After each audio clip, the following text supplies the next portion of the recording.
Hello everyone, how are you doing? This is MD Tech here with another quick tutorial. In today's tutorial, I'm going to show you guys how to view your YouTube watch history. So this should hopefully be a pretty straightforward process here, guys. And without further ado, let's go ahead and jump right into it. So all you have to do, just go to youtube.com. And on the left side, you want to select where it says history.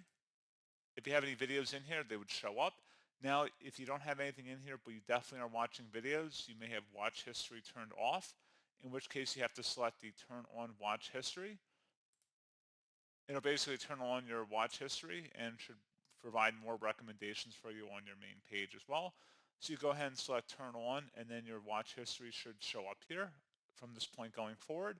So pretty straightforward process, guys. And as always, thank you for watching. I do hope I was able to help you out, and I do look forward to catching you all in the next tutorial. Goodbye.